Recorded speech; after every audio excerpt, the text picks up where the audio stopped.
बिस्मिल्लाहिर्रहमानिर्रहीम। कहानी घर के मोहतरम अजीज़ दोस्तों, अस्सलामु अलैकुम। इमाम आज़म अबू हनीफ़ा रहमतुल्लाह अलैह के ज़माने का एक वाक़या है। एक शख्स को सफ़र करना था। उसके पास कुछ अशरफियाँ थीं। वो इन अशरफियों को कहीं महफूज रखना चाहता था कि कहीं हिफाजत से रख दे, इसलिए अपने जानने वालों पर नज़र दौड़ाई।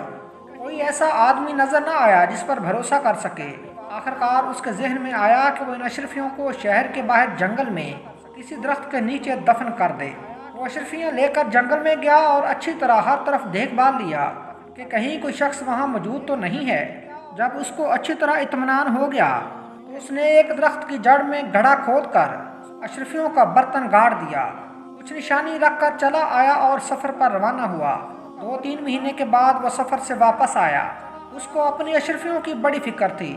आते ही वो जंगल में गया और उस दरख्त के नीचे ज़मीन खोदी। वो हैरान रह गया कि उसकी अशरफियों का पता न था। बेचारा बहुत परेशान हुआ। उसने अपने दोस्तों अजीज़ों से सारा हाल बयान करके उनसे मशवरा चाहा। एक तजर्बाकार आदमी ने मशवरा दिया, तुम इमाम आज़म के पास चले जाओ, वो ज़रूर कोई ना कोई तदबीर बताएंगे। चुनांचे वह शख्स इमाम साहिब की खिदमत में पहुंचा। आपने सारा किस्सा सुना, उससे अशरफियों की तादाद और दरख्त के मतलब सवालात किए। उसके बाद फरमाया, परसों शाम को आ जाना, अल्लाह ने चाहा तो तुम्हारी अशरफियों का कुछ पता चल जाएगा।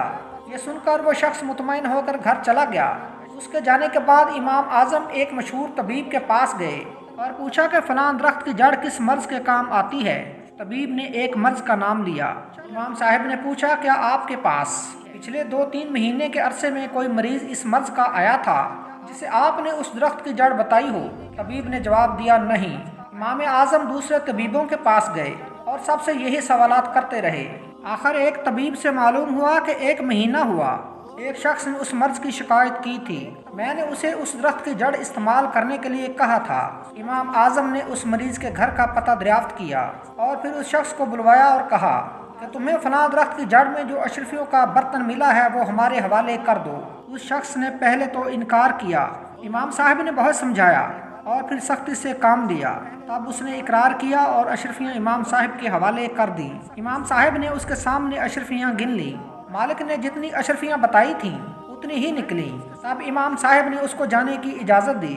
मुकर्ररा वक्त पर अशरफियों का मालिक इमाम साहब की खिदमत में हाजिर हुआ। इमाम साहब ने अशरफियों का बर्तन उसके हवाले कर दिया और कहा, इनको गिन कर ले जाओ। उसकी आंखें हैरत से फटी की फटी रह गईं। वो खुशी से फूला न समाया और अशरफियाँ गिन चुका तो उसे ख्याल आया कि मैंने इमाम साहब से ये तो पूछा ही नहीं कि ये कहाँ से और किस तरह मिली। तब इमाम साहब ने पूरा वाक़या बताया। वाक़या सुनकर इमाम साहब की दानिशमंदी और जहानत पर उसकी अकल दंग रह गई और वो इमाम साहब को दुआएं देता हुआ खुश खुश अपने घर चला गया। तो नाज़रीन, अगर आज की वीडियो आपको अच्छी लगी हो तो हमारे चैनल कहानी घर को लाइक, शेयर और सब्सक्राइब कर दीजिए।